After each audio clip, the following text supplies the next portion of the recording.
4 quantum numbers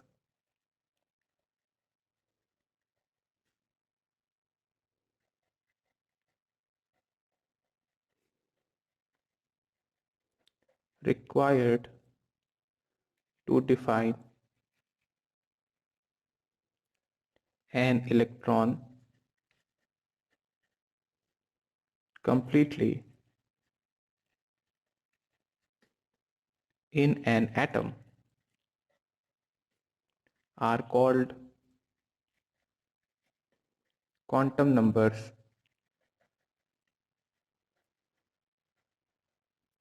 इन 4 quantum numbers में से जो पहले 3 क्वांटम नंबर हैं उनको स्क्रॉडिंगर वेव इक्वेशन से निकाला गया है. The first 3 have been first 3 quantum numbers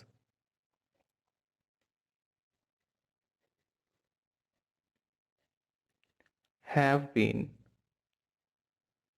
derived from Schrödinger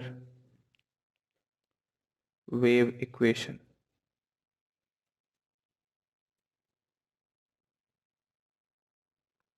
So it is a set of 4 quantum numbers जिसको आप यूज करते हैं इलेक्ट्रॉन्स को डिफाइन करने के लिए एटम के अंदर में. तो एक तरीके से इसको ऐसे समझें कि आप यूनिक एड्रेस दे रहे हैं इलेक्ट्रॉन को. हर इलेक्ट्रॉन को आप एक यूनिक एड्रेस देने की कोशिश कर रहे हैं. इसको बड़ी आसानी से इस तरीके से समझा जा सकता है दैट प्रिंसिपल क्वांटम नंबर, सबसे बड़ा जो होता है वो प्रिंसिपल क्वांटम नंबर होता है. देन प्रिंसिपल क्वांटम नंबर के अंदर में होंगे सब शेल्स. देन सब शेल्स के अंदर में होता है ऑर्बिटल्स. तो बेसिकली शेल्स जो होते हैं जिनको ऑर्बिट्स आप कहते थे बोर मॉडल में, उसको आप बताएंगे प्रिंसिपल क्वांटम नंबर.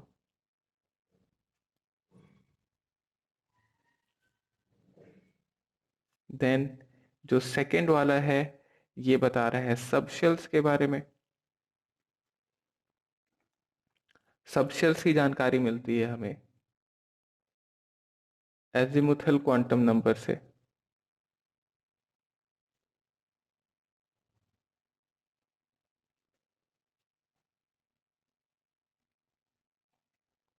एंड तीसरा है ऑर्बिटल. सब शेल के अंदर में ऑर्बिटल, तो कितने ऑर्बिटल हैं एक सब शेल में वो हमें बताता है magnetic quantum number.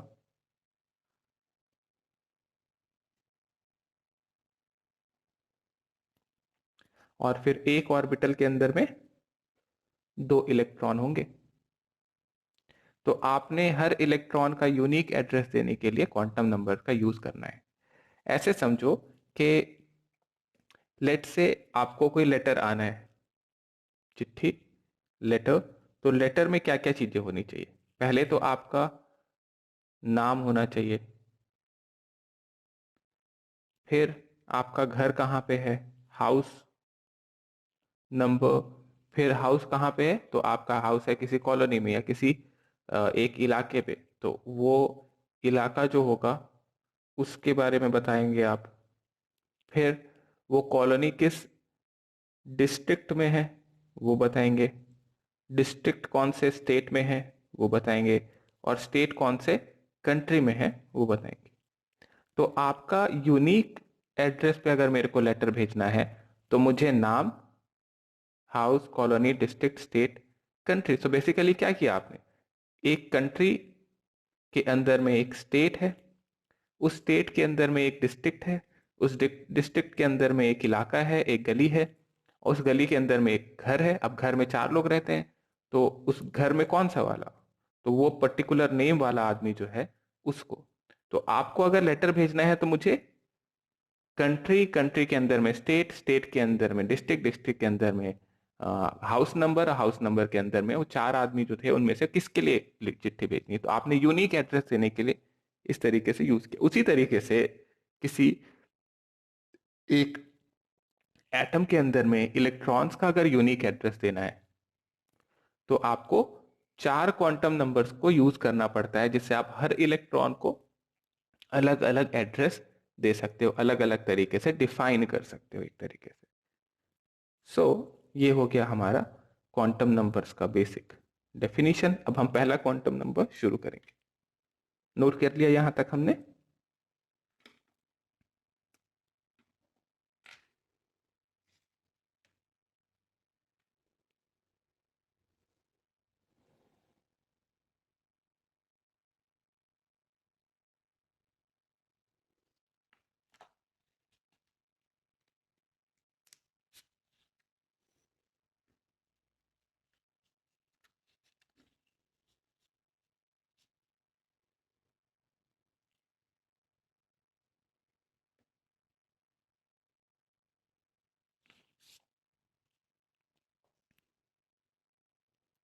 First one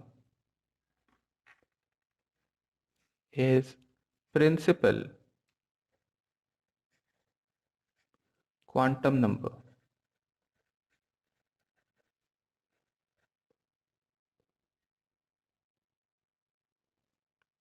principal quantum number, इसको आप n से भी दिखाते हैं। नाउ प्रिंसिपल क्वांटम नंबर के बारे में बोर मॉडल से हमने लिया है। So we can write here proposed bye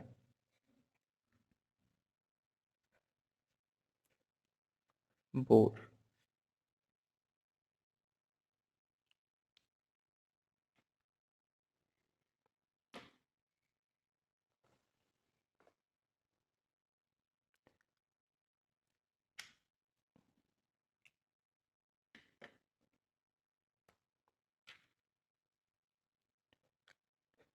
This quantum number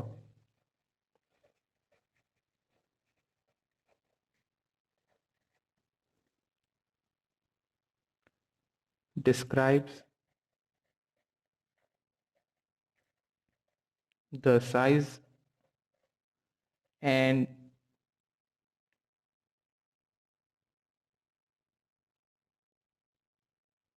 size of electron wave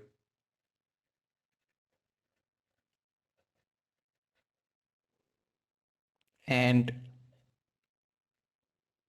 the total energy of the electron.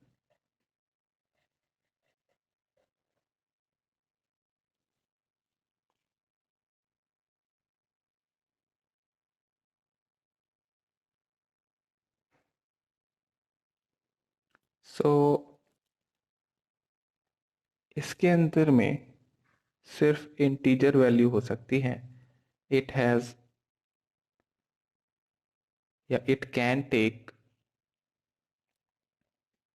Only integer values. For example n की जगह 1 हो सकता है, 2 हो सकता है, 3, 4 एंड सो ऑन। जिसको आप n इक्वल टू 1 को k से दिखाते थे, 2 को l से दिखाते थे, k, l, m, n and so.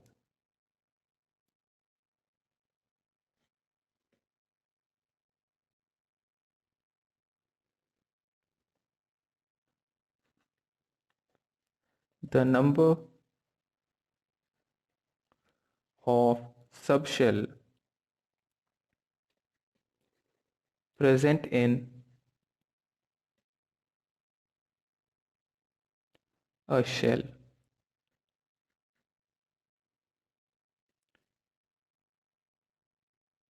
तो let the shell be nth shell।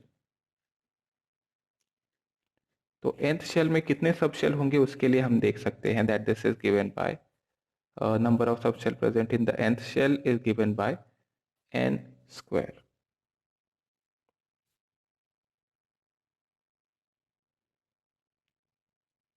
so अगर n इक्वल टू 1 है तो कितने सब शेल होंगे? n इक्वल टू 2 है और n इक्वल टू 3 है। तो अगर n इक्वल टू 1 है तो एक शेल होगा। और वो शेल होता है 1s। n इक्वल टू 2 है तो 2 स्क्वायर दैट इज 4। कौन कौन सा? वो होंगे 2s 2p,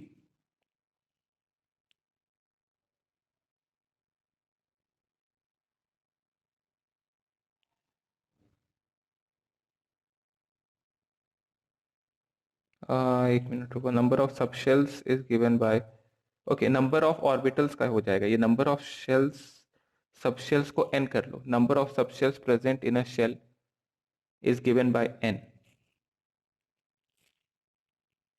so n equal to 3 है अगर, तो हमारे पास 3 ऑर्बिटल होने वाले हैं, 3s 3p एंड 3d। अगर n इक्वल टू 4 हुआ तो 4 ऑर्बिटल होंगे। कौन कौन से? 4s 4p 4d and 4f।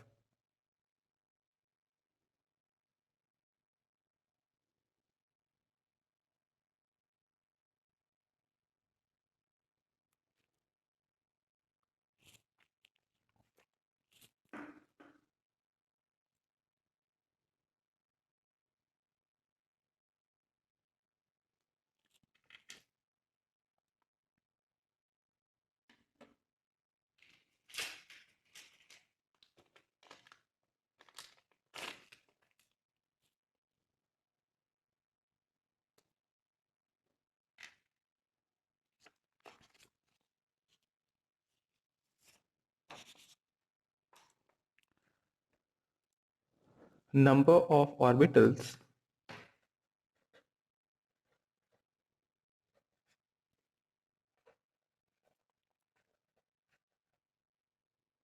present in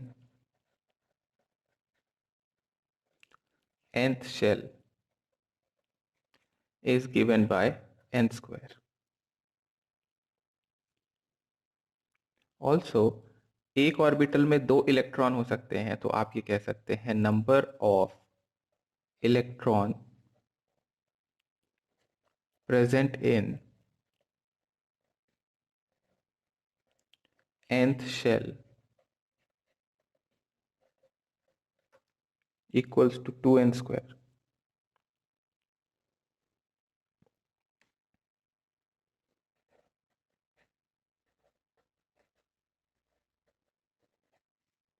तो अगर हम ऑर्बिटल का काउंट करें, या सबशेल फिर ऑर्बिटल लिखता हूं,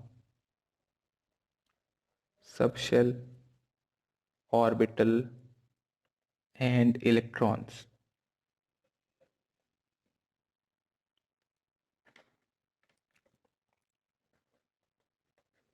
तो सबशेल तो हमने देखा n इक्वल टू 1 में सिर्फ एक है 1s, n इक्वल टू 2 में 2s 2p 3s 3p 3d 4s 4p 4d and 4f।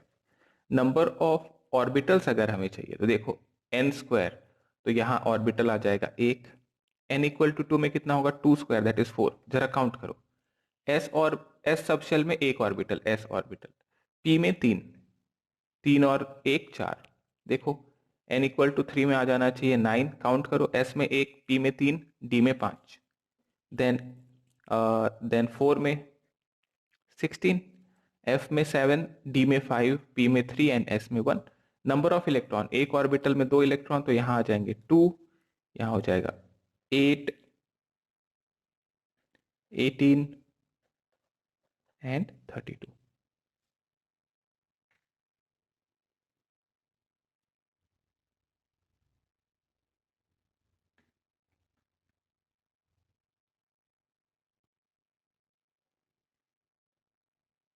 अगर हम n इक्वल के लिए टू 5 के लिए लिखें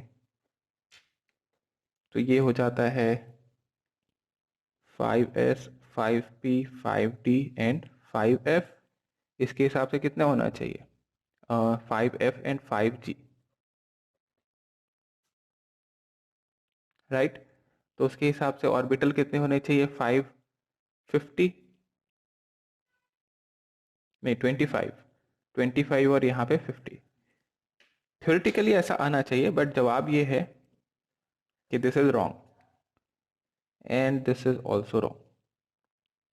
because maximum number of electrons जो कि एक शेल में प्रेजेंट हो सकते हैं वो होते हैं 32।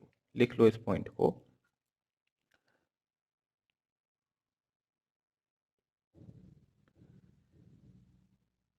नंबर ऑफ, या ऐसे लिखना, no shell in an atom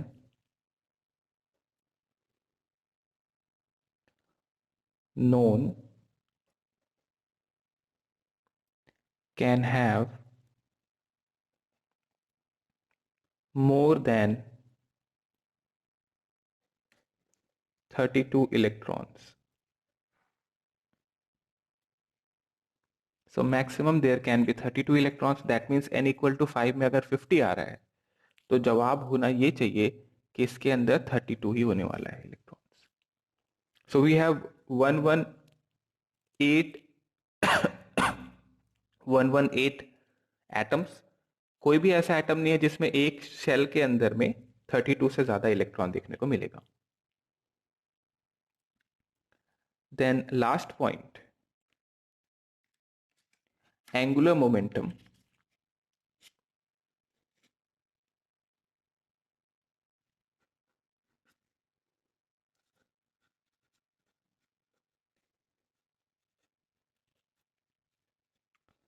Angular momentum of any orbit, angular momentum of any orbit is given by nh upon 2 pi, where n is the orbit number। ये हम लोगों ने जो बोर मॉडल में पढ़ा था वहीं से हमने लिया है। Angular momentum equal to nh upon 2 pi।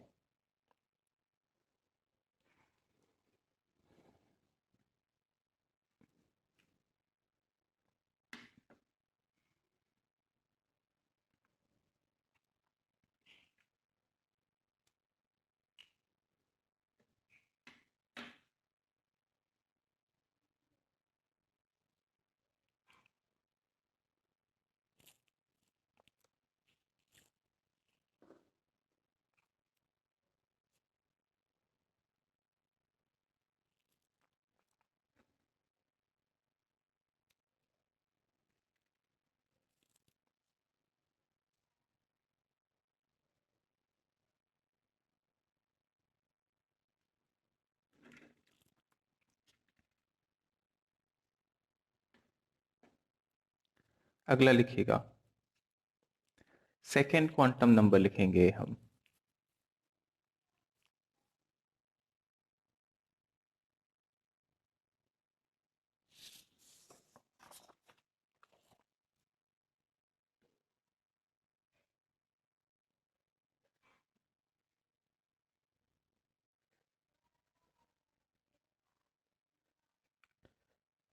That is azimuthal quantum number.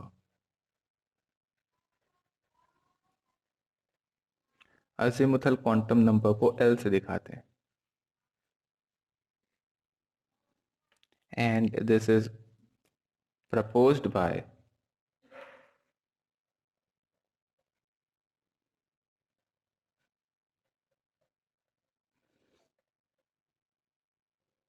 सॉमरफील्ड।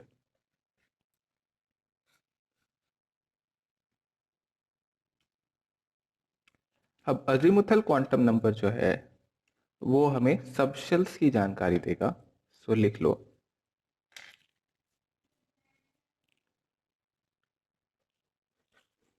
this quantum number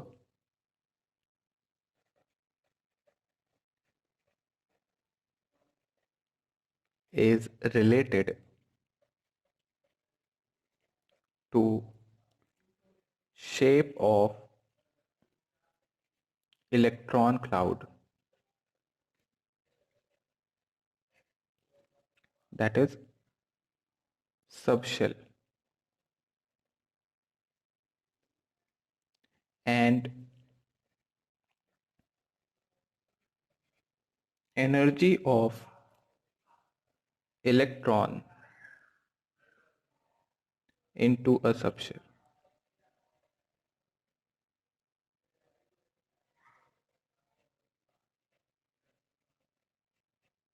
then second point, basically हमें सबशेल्स का शेप के बारे में इंफॉर्मेशन दे रहा है और हमें बता रहा है कि एनर्जी कितनी होगी किसी इलेक्ट्रॉन की इन अ सबशेल, तो उसकी जानकारी हमें दे रहा है. Second point, it can take values from 0 to n-1. It can take values from 0 to n-1. अब value of L will depend on the subshell. So if L is equal to 0, then that means we have a S subshell. If we have a L equal to 1, that means it is a P subshell.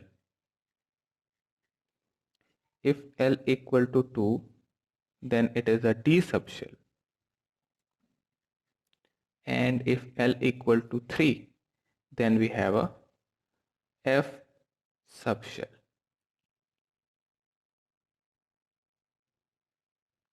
So हम लोग याद रखते हैं इसको कि अगर L की value 0 आई तो S सबशेल होगा, L की वैल्यू 1 आई तो P सबशेल होगा, L की वैल्यू 2 आएगी तो D सबशेल और L की वैल्यू 3 आएगी तो F सबशेल होगा. सो मैक्सिमम वैल्यू हो सकती है इसकी 0 to n-1. दैट मीन्स अगर थर्ड ऑर्बिट है तो 3-1, तो 0 से 2 तक वेरी हो सकता है. 0 1 2 मतलब क्या हुआ, 0 का मतलब S, 1 का मतलब P और 2 का मतलब D. इस तरीके से आपको समझना होगा.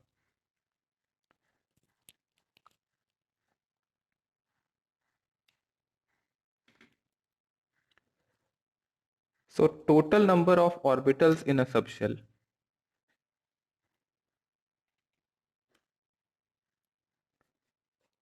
Total number of orbitals in a subshell is given by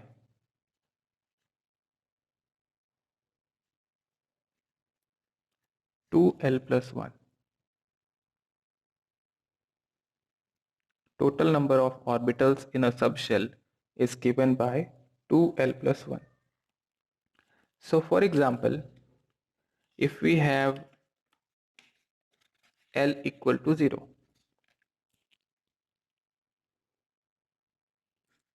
L equal to 0, that means it is S subshell. अब इसमें कितने इलेक्ट्रॉन है, तो 2L plus 1 एक ऑर्बिटल आ जाएगा, और एक ऑर्बिटल का मतलब अगर L इक्वल टू 1 होगा तो इसका मतलब P सबशेल होगा. P सबशेल 2L plus 1 कीजिए तो 3 ऑर्बिटल आ जाएंगे. देखिए 3 ऑर्बिटल, तो एक सबशेल में कितने ऑर्बिटल्स हैं, L इक्वल टू 2 रखिए तो D सबशेल है. D सबशेल में 2L plus 1 करेंगे तो 5. That means there is maximum 5 orbitals.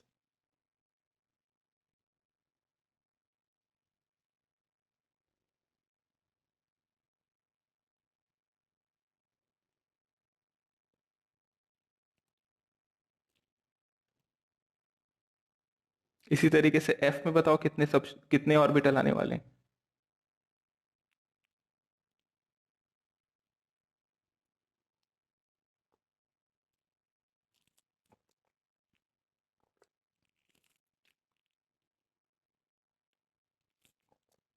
Of course 7 आएंगे, याद भी तो है हमें.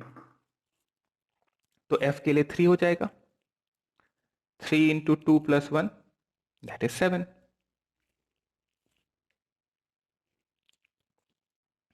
नोट कर लिया अगर यहां तक, तो इसके आगे हम लिखते हैं. अच्छा, हमारे पास नंबर ऑफ ऑर्बिटल्स आ गए. नंबर ऑफ इलेक्ट्रॉन्स कैसे निकालेंगे, तो एक ऑर्बिटल में कितने इलेक्ट्रॉन थे,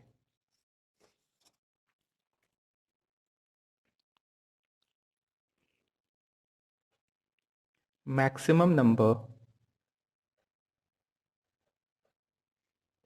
of electrons in a particular subshell is given by, एक ऑर्बिटल में 2 इलेक्ट्रॉन और नंबर ऑफ इलेक्ट्रॉन्स थे 2l+1. So number of electrons in a particular subshell will become 2 into 2l+1. Then if we have to find orbital angular momentum,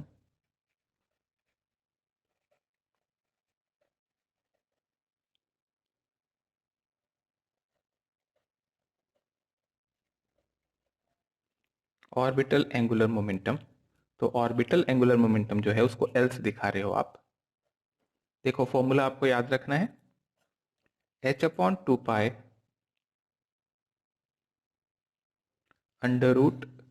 √L into l+1. It can also be said to be h cross √L into l+1. तो बताओ h cross की value कितनी हो जाएगी? तो h cross की value होती है h/2.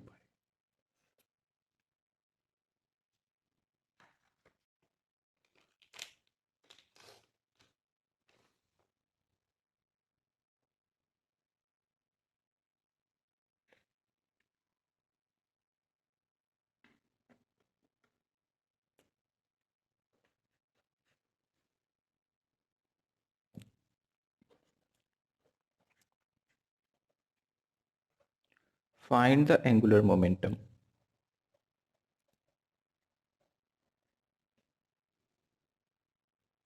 of electron in पहला 1s orbital, second 2s orbital, third 3p orbital, and fourth n equal to 2. We have to find angular momentum. Obviously angular momentum h/2 के terms में आएगा, तो वो आप फाइंड करो क्या आता है.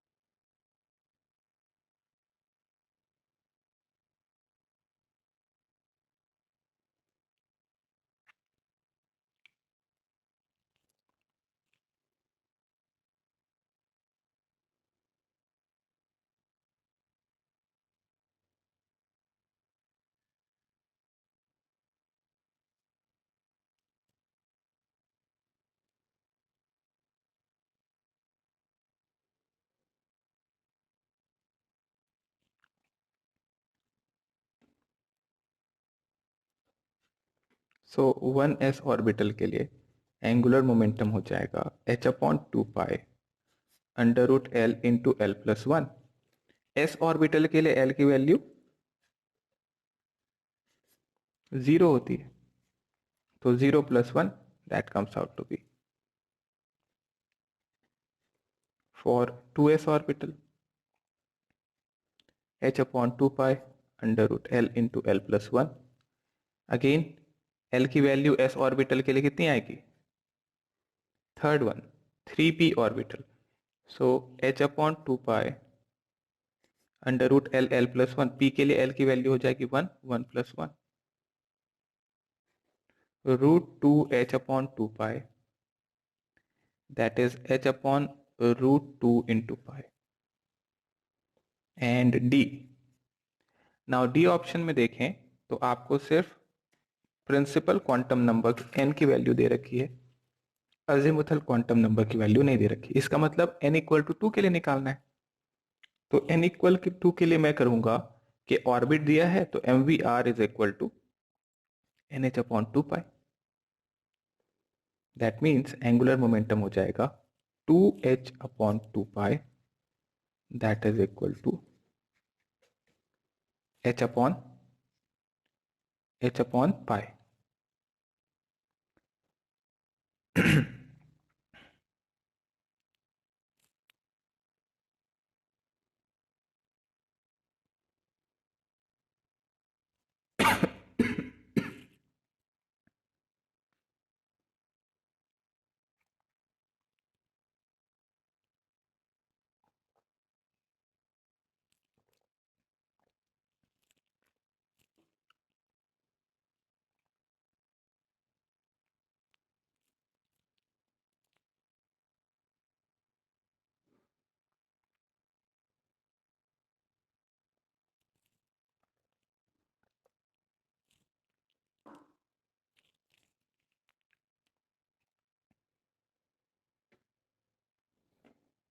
ओके, थर्ड क्वांटम नंबर पे आएंगे हम।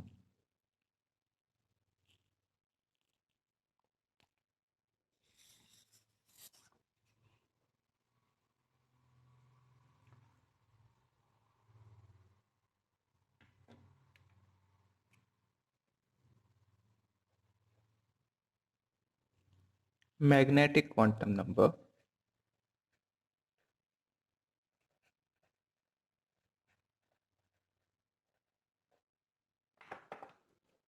मैग्नेटिक क्वांटम नंबर m से दिखाते हैं इसे।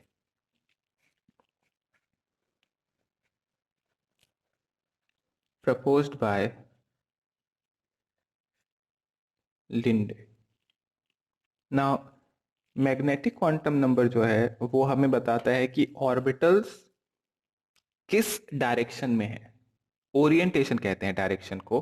थ्री डायमेंशनली किस तरफ अरेंज्ड है, उसकी इंफॉर्मेशन हमें देता है magnetic quantum number.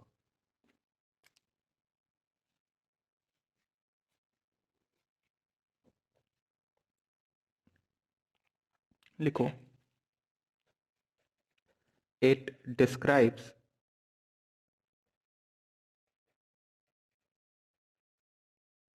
The orientation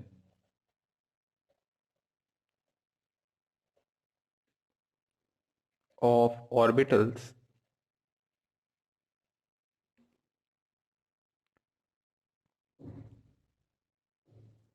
in space.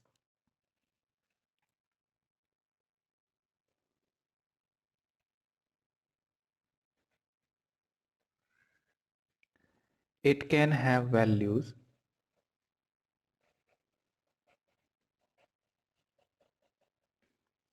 from minus L to plus L, including 0.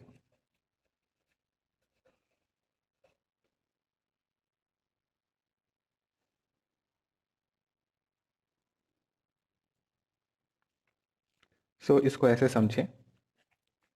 Late से हमें L की वैल्यू पता है, L इक्वल टू 0 है, या L equal to 1, L equal to 2, L equal to 3। तो L के करस्पॉन्डिंग M की वैल्यू क्या क्या होगी? तो M जो है ना वो वेरी हो सकता है -L टू +L तक। तो -L टू +L तक की वैल्यू आपको लेनी है। तो L अगर 0 है तो M की वैल्यू L की जगह 0 रखो तो ये 0 हो जाएगा।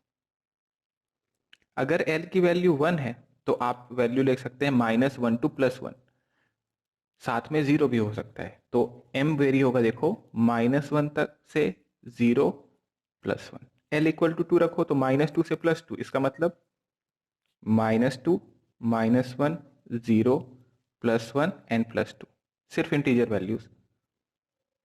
-3 -2 -1 0 +1 +2 एंड +3।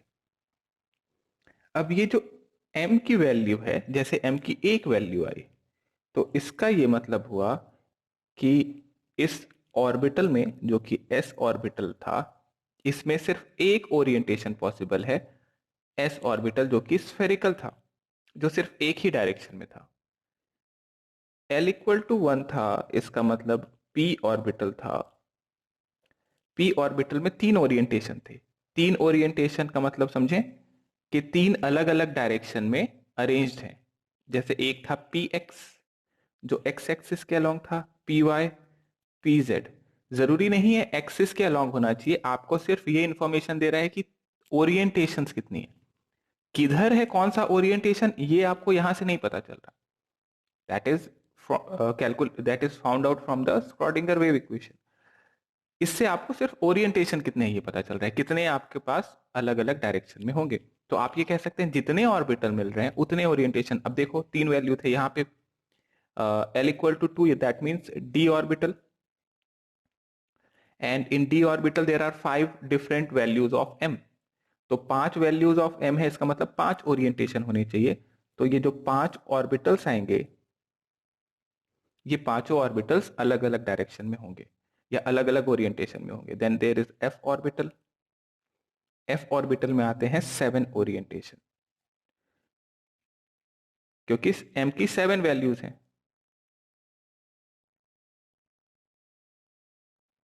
सो यहाँ पे 7 अलग अलग ओरिएंटेशन हो जाएगी। तो बेसिकली एक एक्सिस के अलोंग कौन किधर 3 डायमेंशनली अरेंज्ड होगा, कितने ओरिएंटेशन होंगे, उसकी जानकारी हमें मैग्नेटिक क्वांटम नंबर से मिलती है।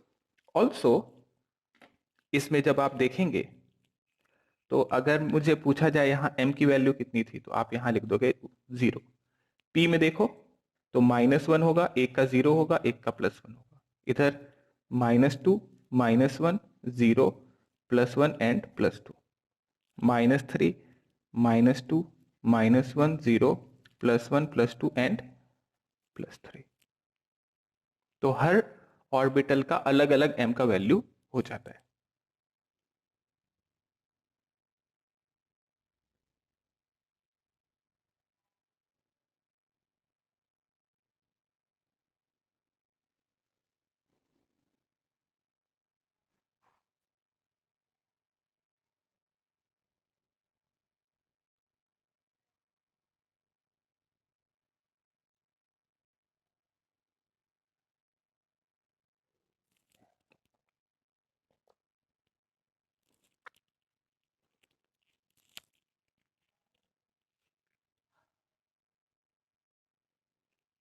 हो गया। Fourth quantum number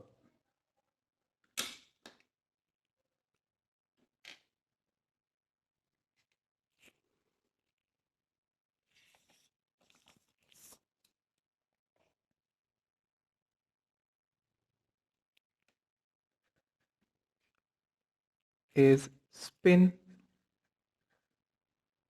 quantum number।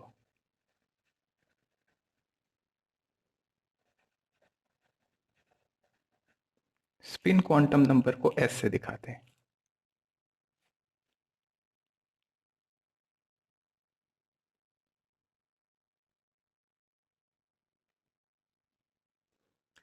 And spin quantum number is proposed by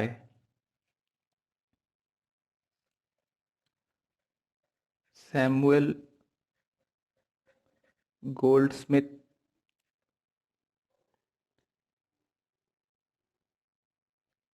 and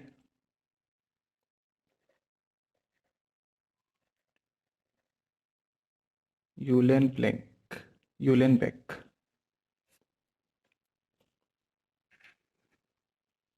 so spin quantum number जैसा कि नाम से समझ में आ रहा है, ये इलेक्ट्रॉन्स की स्पिन के बारे में डील करेगा, स्पिन के बारे में बात करेगा।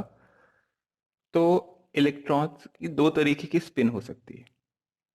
आप ऐसे समझो कि अगर आपके पास एक इलेक्ट्रॉन है, तो ये इलेक्ट्रॉन या तो क्लॉकवाइज घूम सकता है, इस तरीके से क्लॉकवाइज घूम रहा है, या ऐसे बना दूं कि ये या तो क्लॉकवाइज घूमेगा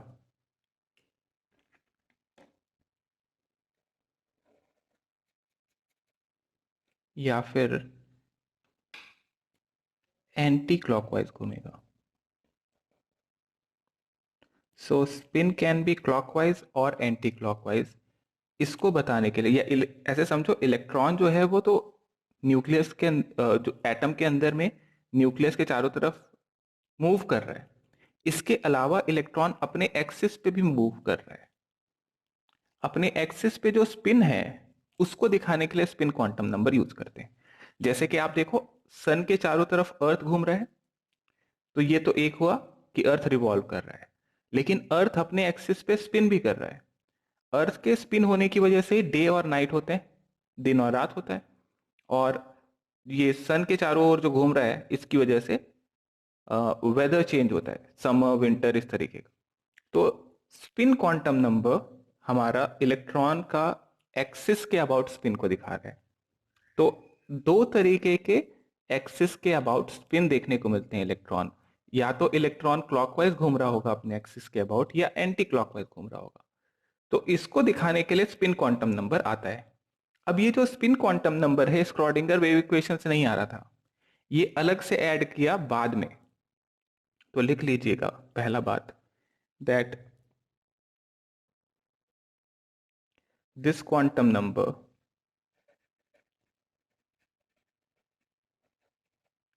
is not from Schrodinger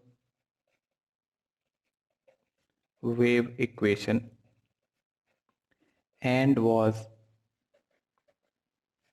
later added.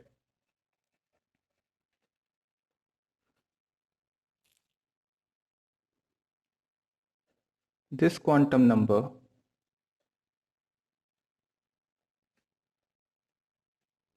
represents two quantum mechanical spin state of an electron.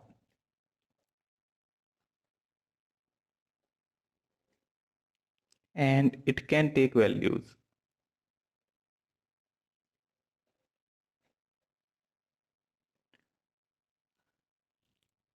तो ये वैल्यू ले सकता है +½ और -½ बस दो वैल्यूज ले सकता है, एक क्लॉकवाइज एक एंटी क्लॉकवाइज।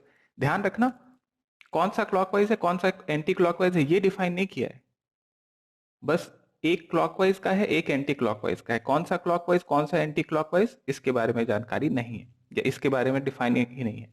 आप किसी को भी किसी के लिए यूज कर सकते थे। So next point, total spin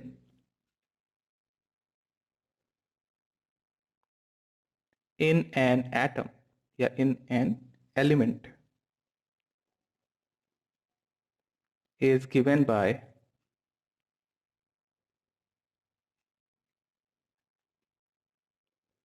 ±1/2 into n, where n is number of unpaired electron.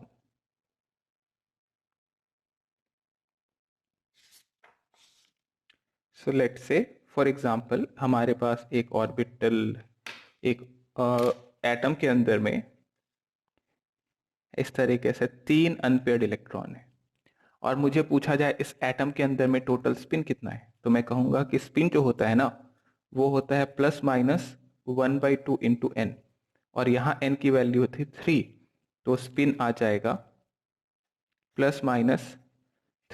या तो +3/2 है या तो -3/2, यानी कि या तो क्लॉकवाइज है या तो एंटी क्लॉकवाइज है।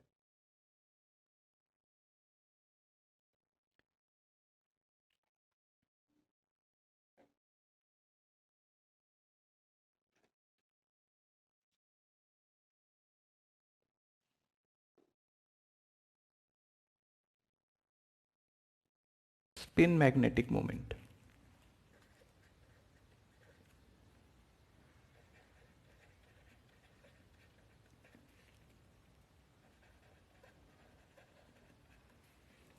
spin magnetic moment mu s, mu for spin Eh upon 2 pi mc √s into s+1।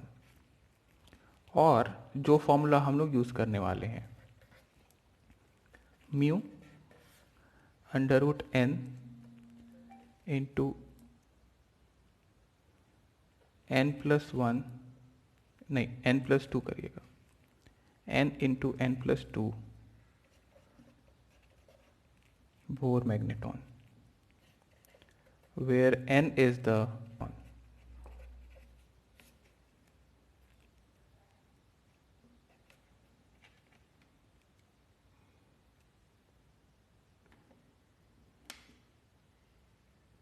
then spin angular momentum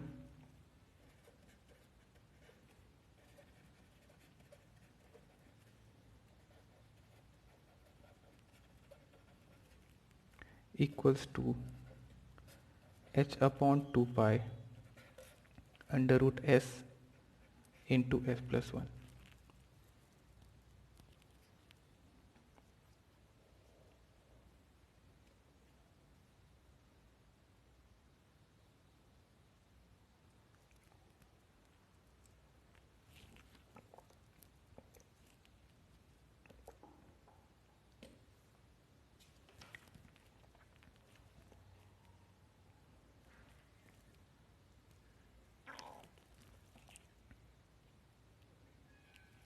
Now spin angular momentum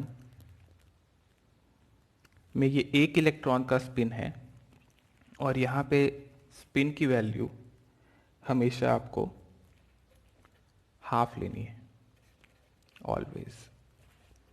total spin की बात नहीं कर रहा मैं, spin angular momentum of an electron अगर चाहिए तो उसके लिए आपको ये वैल्यू यूज करनी होगी।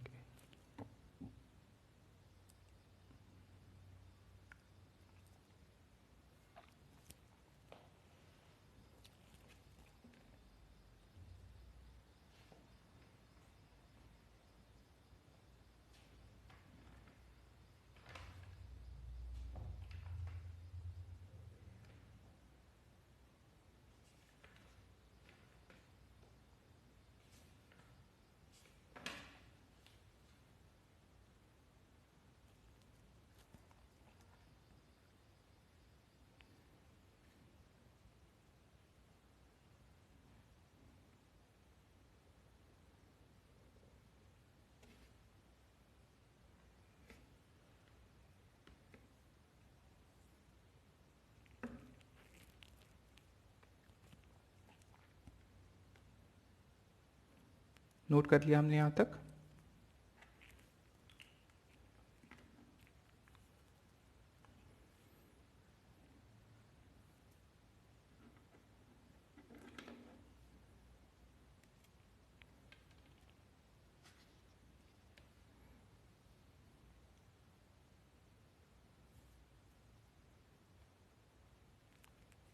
तो ये था 4 क्वांटम नंबर्स। अब क्वांटम नंबर्स के बेसिस पे इलेक्ट्रॉनिक कॉन्फ़िगरेशन भी हमें समझना होगा। तो आगे लिखें,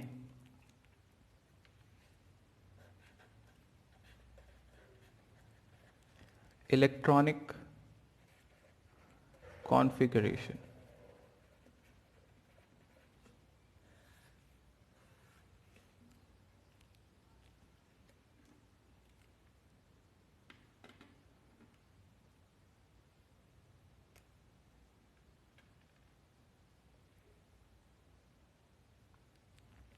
सबसे पहले इसमें जो ज़रूरत पड़ती है हमें वो है, लिखिए, Pauli exclusion principle.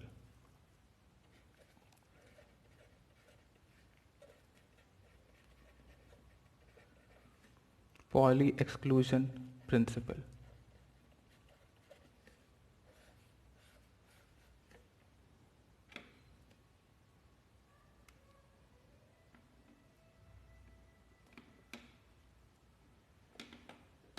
So Pauli exclusion principal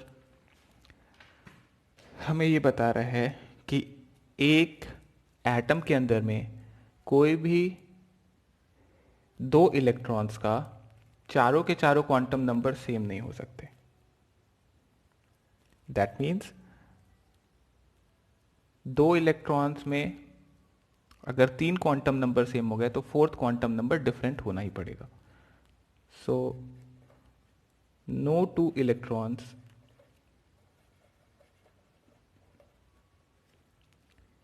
in an atom can have the same set of all four quantum numbers.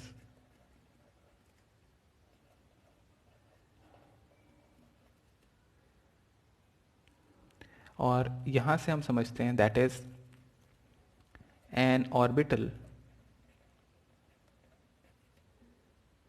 cannot have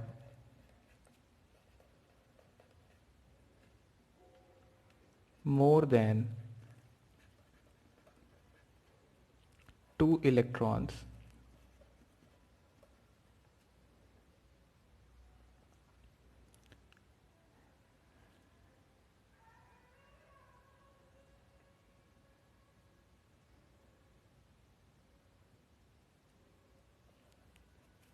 सो तीन अगर ऑर्बिटल्स तीन क्वांटम नंबर्स अगर सेम हो गए तो फोर्थ अलग होना पड़ेगा, और उसके लिए क्या पता चलता है हमें, यहाँ से पता चलता है कि एक ऑर्बिटल में मैक्सिमम दो इलेक्ट्रॉन हो सकते हैं और दोनों का स्पिन अलग अलग हम लोगों को पहले से पता चल चुका था स्पिन क्वांटम नंबर से।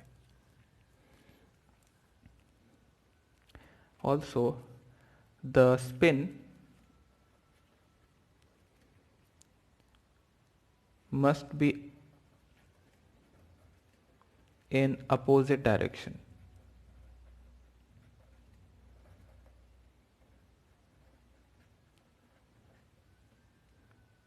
The spin must be in opposite directions.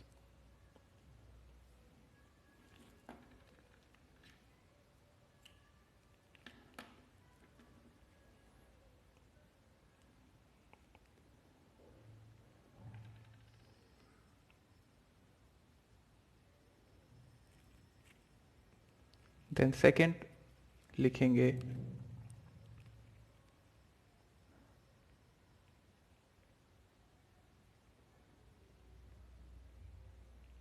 Aufbau principal.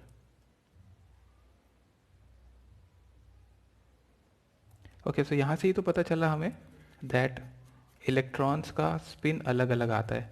एक अगर क्लॉकवाइज है एक ऑर्बिटल में तो दूसरा इलेक्ट्रॉन एंटी क्लॉकवाइज घूम रहा होगा, तभी यहाँ पे चार अलग अलग क्वांटम नंबर आएंगे सारे के सारे इलेक्ट्रॉन्स के। तो पॉली एक्सक्लूजन प्रिंसिपल बोलता है कि चारों क्वांटम नंबर सेम नहीं हो सकते, तो और उसके बाद फिर हमको पता चलता है कि स्पिन जो है एक ऑर्बिटल के अंदर जो दो इलेक्ट्रॉन्स है वो अपोजिट है।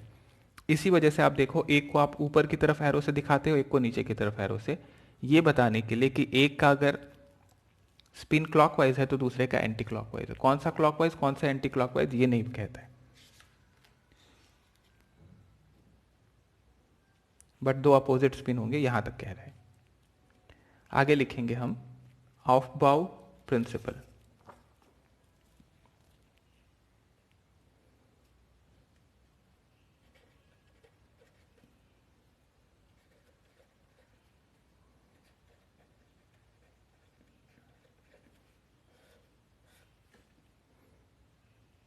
ऑफबाउ principal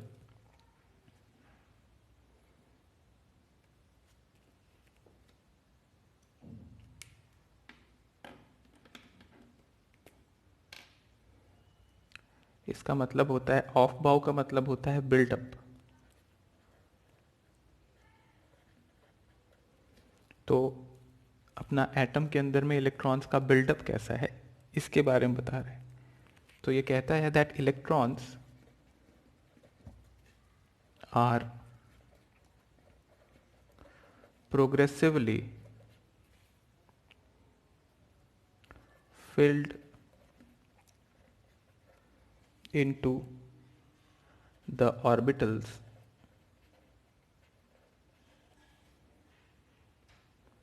in increasing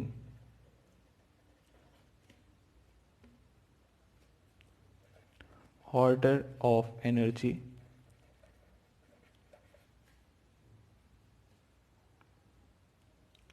and energy of orbitals is decided by n+l rule. तो एनर्जी जो होगी इलेक्ट्रॉन्स की वो n+l रूल से डिसाइड होगी। और एनर्जी का फिलिंग कैसे होगा? तो एनर्जी जैसे जैसे बढ़ती जाएगी वैसे वैसे इलेक्ट्रॉन्स की फिलिंग करते जाना है आपको। सबसे कम एनर्जी वाला सबसे पहले फिल करना है और उसके बाद फिर ऊपर की तरफ बढ़ते चले जाएंगे। जैसे कि यहाँ पे अगर फिलिंग करना हो मुझे तो मैं 1s पहले फिल करूँगा, फिर 2s करूँगा, फिर 2p, then 3s, 3p and so on. अब ये कैसे डिसाइड होगा कि किसकी एनर्जी ज़्यादा है और किसकी एनर्जी कम है? तो उसके लिए लिखते हैं हम n+l रूल। लिखिए n+l rule.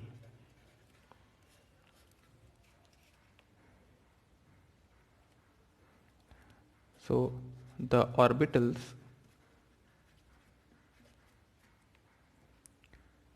having lower value of n+l have less energy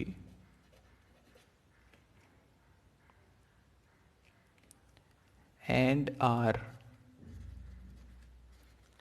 filled first।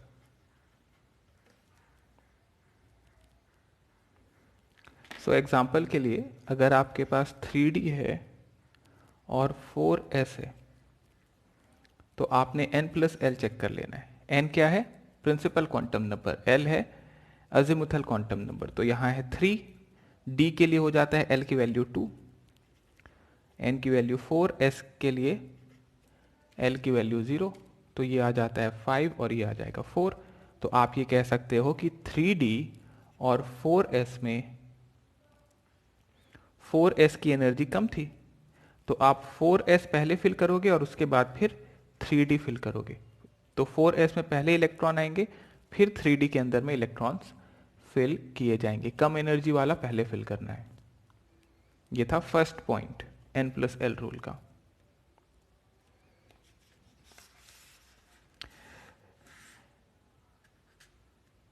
Second point,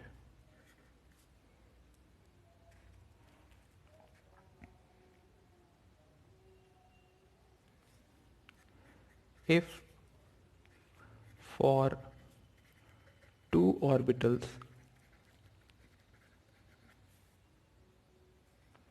value of n+l is same, अगर n+l की वैल्यू सेम हो जाए then the orbital having lower value of principal quantum number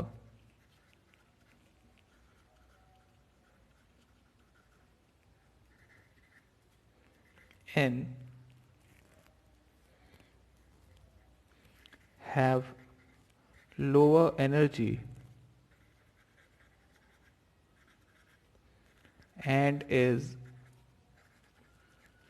filled first।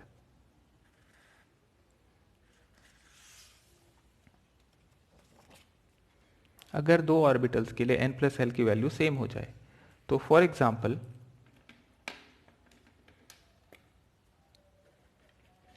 we have 4p and we have 3d orbital। 4p and 3d orbital, अगर हम n+l देखें यहाँ तो देखिए 4 है n, l की वैल्यू p के लिए कितनी आ जाएगी? देन 3d के लिए कितना आ जाएगा? 2। तो ये दोनों के लिए ही 5 आ गया। अब इसमें किसकी एनर्जी कम है, किसकी एनर्जी ज़्यादा है? तो अब n की वैल्यू चेक कर लो। n की वैल्यू थी यहाँ 4, n की वैल्यू थी यहाँ 3। तो जिसमें n+l की वैल्यू सेम हो जाएगी वहाँ पे आप n की वैल्यू चेक करेंगे और जिसमें n की वैल्यू कम है वो कम एनर्जी का होगा और वो पहले फिल होगा। तो अगर यहां पूछूं कि दोनों में से कौन पहले फिल होगा, तो आप लिख सकते हैं दैट 3D will be